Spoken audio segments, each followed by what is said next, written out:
The United States of America. Born in 1776, our country is the offspring of a religious-based heritage of liberty under law.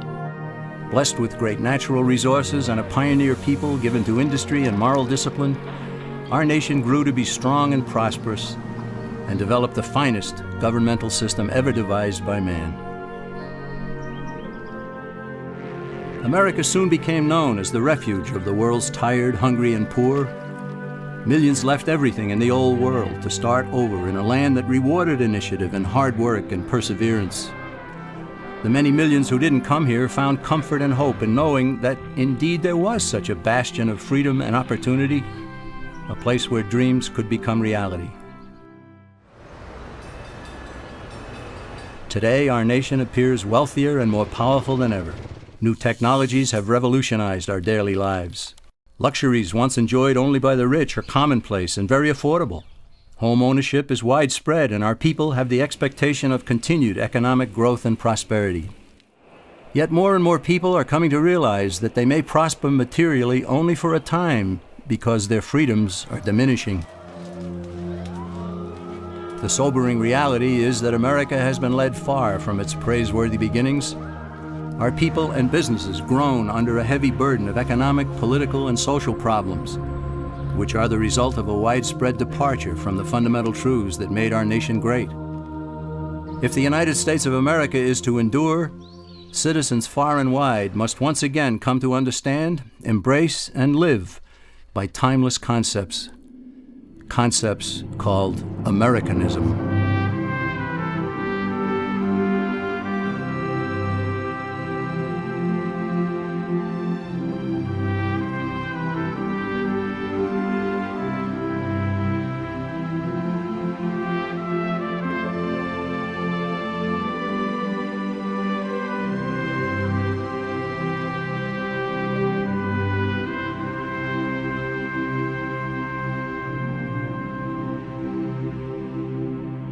What made America great and set it apart from other lands? Was it natural resources? No, other lands are equally blessed. Was it the people? No, the people who built America came from elsewhere.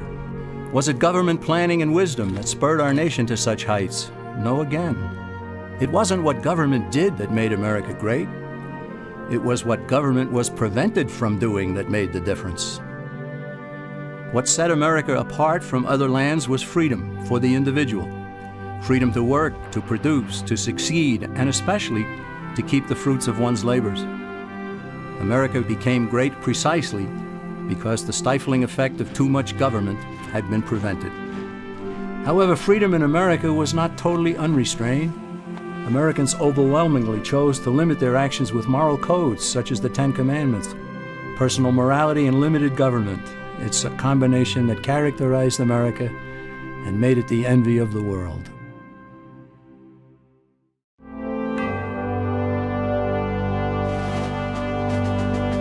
When our founding fathers decided they'd had enough of British oppression, they broke away and declared independence. They stated as self-evident truth in the Declaration of Independence that men are endowed by their Creator with certain unalienable rights. In other words, God gave man his rights, and that among them are life, liberty, and the pursuit of happiness. And in the very next sentence, the founders defined the proper role of government when they stated that to secure these rights, governments are instituted. This is the entire philosophical base of our nation. Here, the government cannot legitimately redistribute the wealth, assume power over the people's lives, and dominate man's existence with oppressive taxation, regulations, and controls. According to the founders, government was to be a negative force, which leaves people alone. Its sole function is to protect citizens from one another and from foreign governments, and especially from their own government itself. The founders did not create a government to be a positive force, to do things for people, to take from some, to give to others. They understood that when a government starts doing something for one citizen, it has to take from another to do so. And in the process, it gains control over both.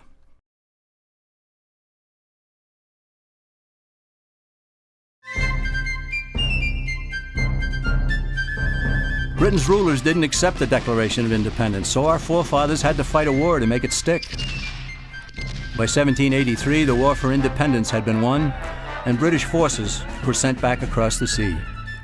But the governmental system at that time was weak.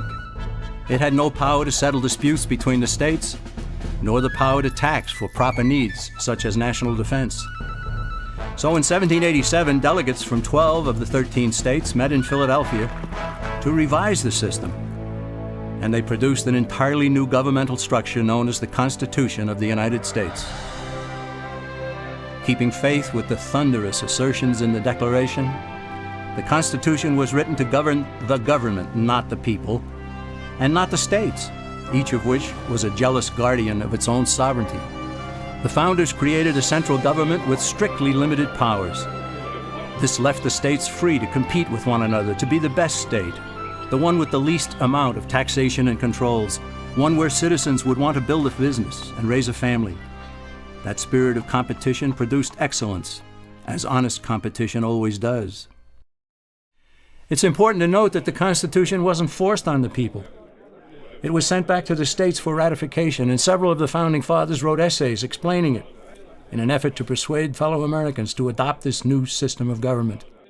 Some of the essays written by James Madison, Alexander Hamilton, and John Jay were collected into a volume known as the Federalist Papers. Those essays provide valuable insights into the intent of the founders in establishing our government. Eventually, all 13 states ratified the Constitution, and then each ratified the first 10 amendments known as the Bill of Rights, further tying the hands of the federal government. These amendments are indeed about rights, but it would have been better had the Bill of Rights been labeled the Bill of Limitations on Government. Why? Because it's vital to realize that the Bill of Rights never gave citizens any rights whatsoever. Its sole purpose was to safeguard God-given rights by limiting government power. The founders even insisted that Congress shall make no law about speech, religion, the press, assembly, the right to petition, the right to keep and bear arms, and so on. These amendments are directed squarely at the federal government, not the individual and not the states. They are like most of the 10 Commandments, which are essentially thou shalt nots. The Bill of Rights says Congress shall not, all the way up to the marvelous 10th Amendment, which says in effect, if we forgot anything, you can't do that either.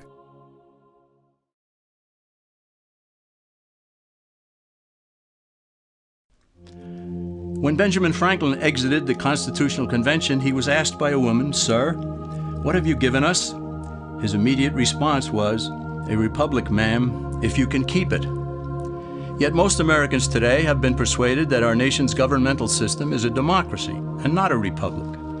The difference between these two is essential in understanding Americanism and the American system. Before we discuss political systems, however, it's helpful to address the confusion that has been spread about the political spectrum. Many have been led to believe that the political spectrum places groups such as communists on the far left, fascists or dictators on the far right, and political moderates or centrists in the middle. However, a more accurate political spectrum will show government having zero power on the far right to having 100% power on the far left. At the extreme right, there is no government. The extreme left features total government under such labels as communism, socialism, Nazism, fascism, princes, potentates, dictators, kings, any form of total government. Those who claim that Nazis and fascists are right-wing never define their terms. This amounts to spreading confusion. Toward the middle of the political spectrum can be found the type of government limited to its proper role of protecting the rights of the people. That's where the Constitution of the United States is. Those who advocate such a form of government are really constitutional moderates. So let's analyze the basic forms of government.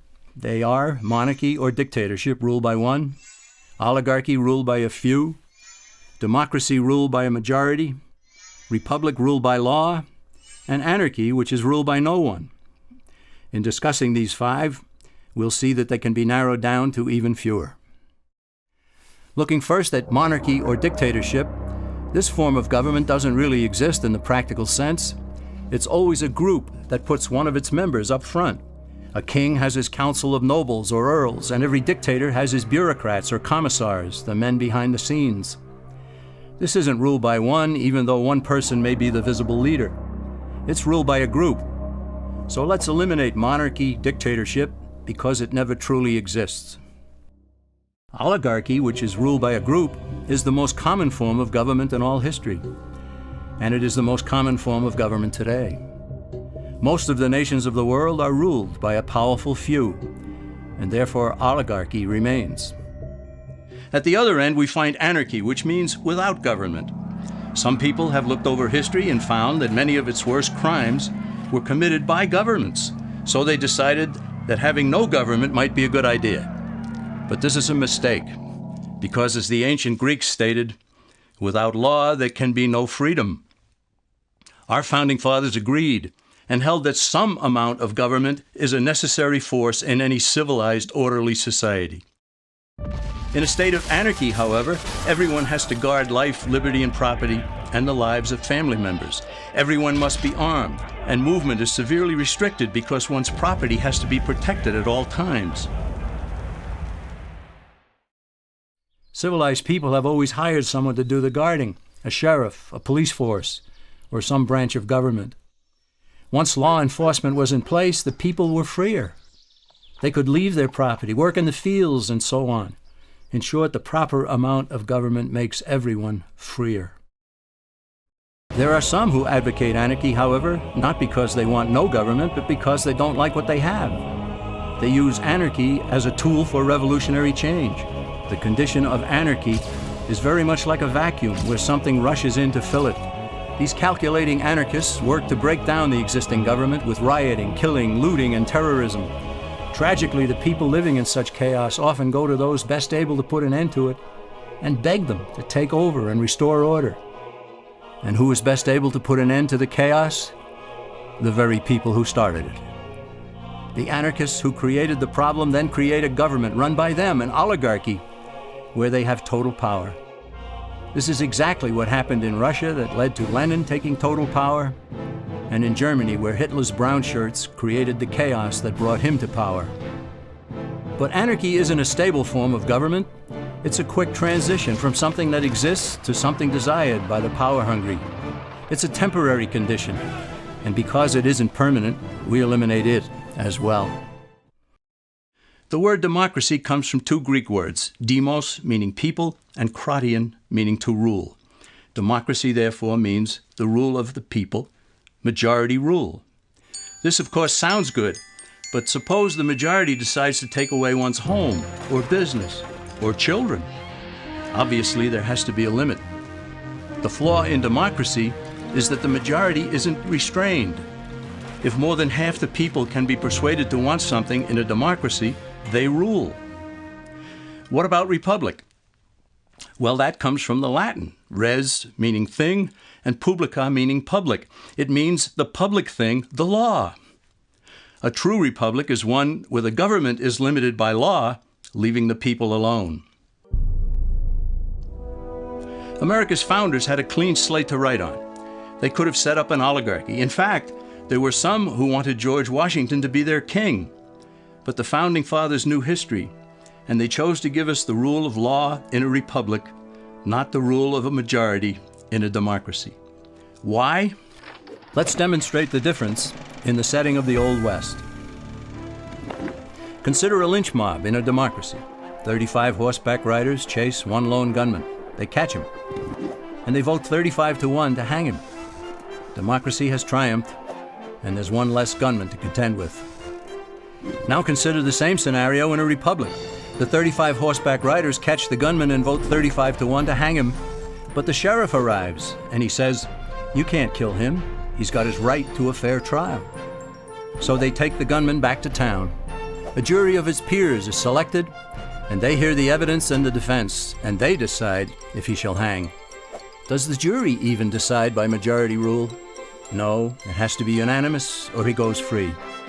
The rights of the government aren't subject to majority rule, but to the law. This is the essence of a republic. Many Americans would be surprised to learn that the word democracy does not appear in the Declaration of Independence or the U.S. Constitution, nor does it appear in any of the constitutions of the 50 states. The founders did everything they could to keep us from having a democracy.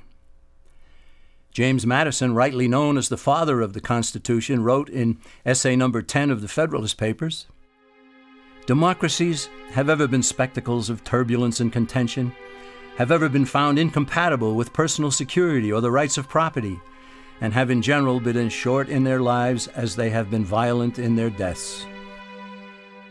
Alexander Hamilton agreed, and he stated, "We are a republican government. Real liberty is never found in despotism or in the extremes of democracy." And John Adams, a signer of the Declaration of Independence, stated, "Democracy never lasts long. It soon wastes, exhausts, and murders itself." The founders had good reason to look upon democracy with contempt, because they knew that the democracies in the early Greek city-states produced some of the wildest excesses of government imaginable.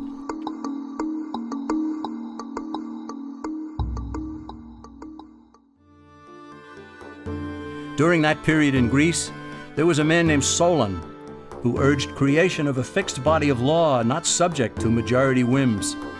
But where the Greeks never adopted Solon's wise counsel, the Romans did. Based on what they knew of Solon's laws, they created the 12 tables of the Roman law and, in effect, built a republic that limited government power and left the people alone.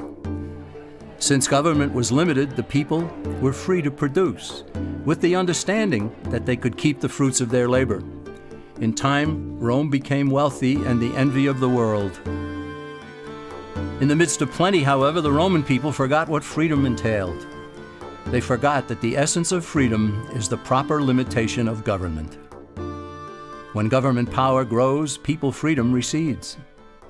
Once the Romans dropped their guard, power-seeking politicians began to exceed the powers granted them in the Roman Constitution. Some learned that they could elect politicians who would use government power to take property from some and give it to others. Agriculture subsidies were introduced, followed by housing and welfare programs. Inevitably, taxes rose and controls over the private sector were imposed. Soon, a number of Rome's producers could no longer make ends meet, and they went on the dole. Productivity declined, shortages developed, and mobs began roaming the streets, demanding bread and circuses from the government. Many were induced to trade freedom for security. Eventually, the whole system came crashing down. They went from a republic to a democracy and ended up with an oligarchy under a progression of the Caesars.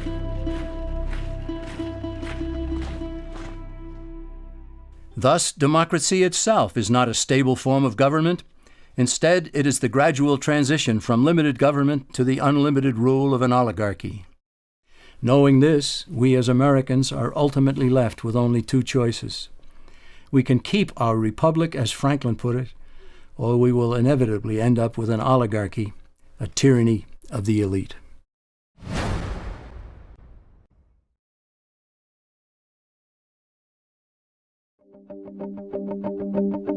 Just as there is widespread confusion regarding political systems, there is similar confusion in the economic arena. All during the 20th century, Americans were led to believe that there was a great struggle going on between capitalism and the communist world. Undoubtedly, a struggle existed, but the real adversaries were rarely identified properly. No discussion about economic systems will make sense without first defining terms. And one of the most basic terms in economics is capital, whose definition is the means of production. To illustrate what capital is, let's consider a very simple economy.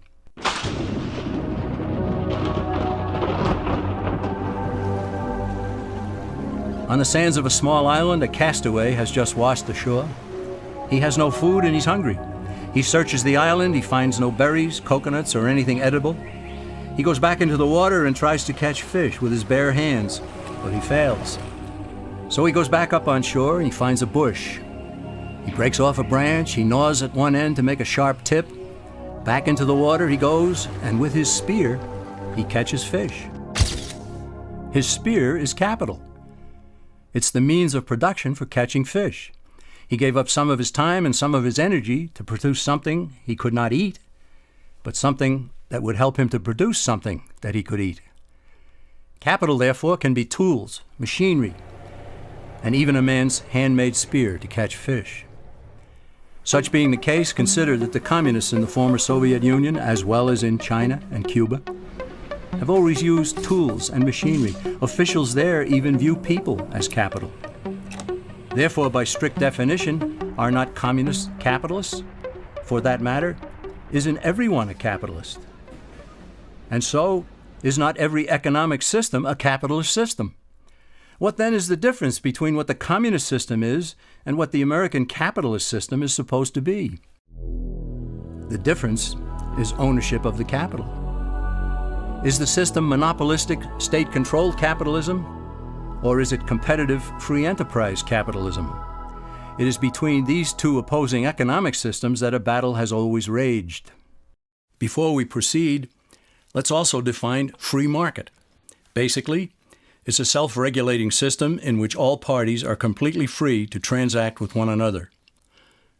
But where force, fraud, or injury damages one party, the government's role is only to punish those who commit such offenses and to vindicate the rights of the other party.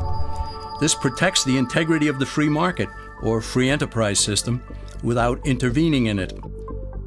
The term private property also needs clarification, for private ownership and control of property is a key component in the free enterprise system.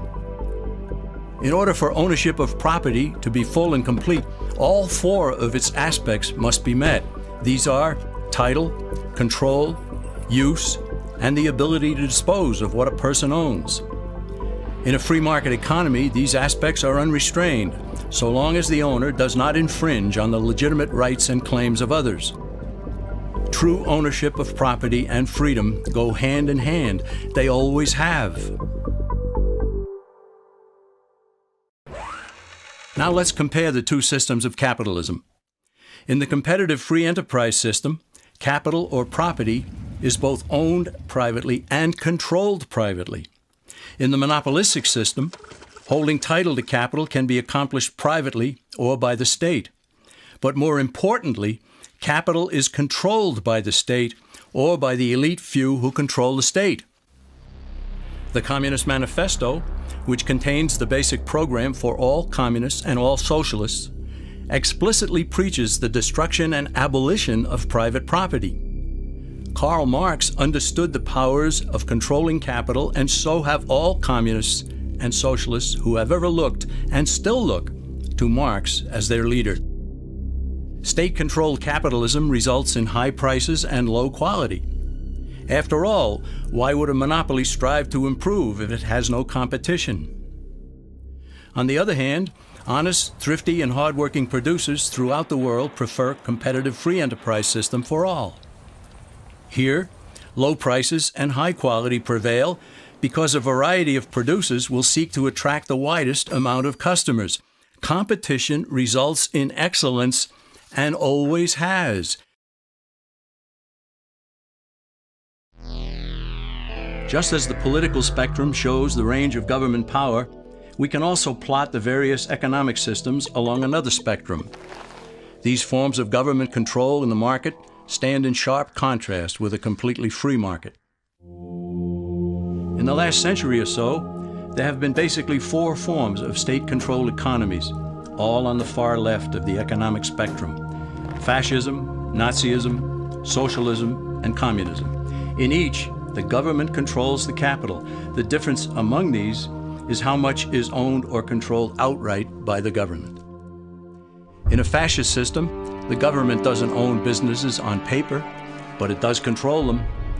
In Mussolini's Italy, even though he didn't hold title to businesses, he told the owners what to produce, how much to produce, when to produce, where to buy raw materials, who to hire, who to fire, and what price to charge. The rest, he said, was up to them.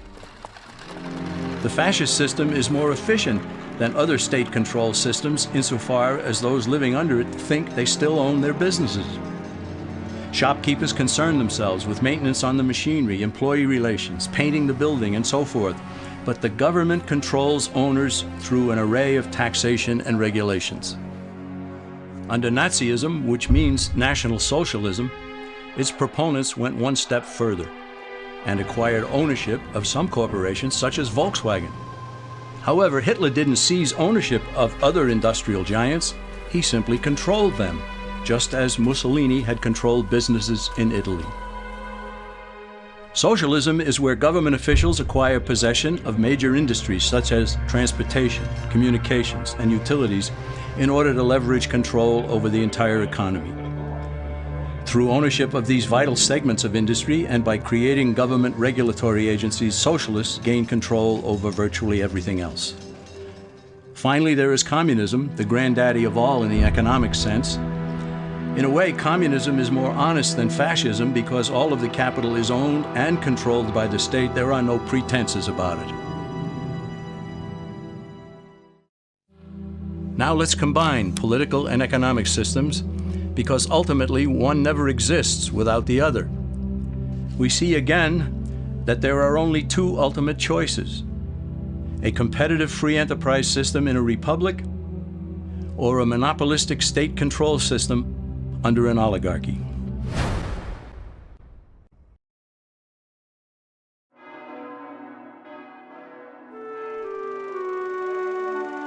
A moral people have always been a vital element of America's strength. The Founding Fathers well understood the biblical teaching that righteousness exalteth a nation. They also knew that expecting a free market economy and limited government under a republic to endure without morality was expecting the impossible. James Madison cautioned that limited government alone was inadequate for our nation. And John Adams observed, "Our Constitution was made only for a moral and religious people. It is wholly inadequate to the government of any other." George Washington stated, "Reason and experience both forbid us to expect that national morality can prevail in exclusion of religious principle." Yet there are people today who think that liberty is license and that morality is unimportant or irrelevant to politics and economics. But as Benjamin Franklin added, only a virtuous people are capable of freedom. As nations become corrupt and vicious, they have more need of masters.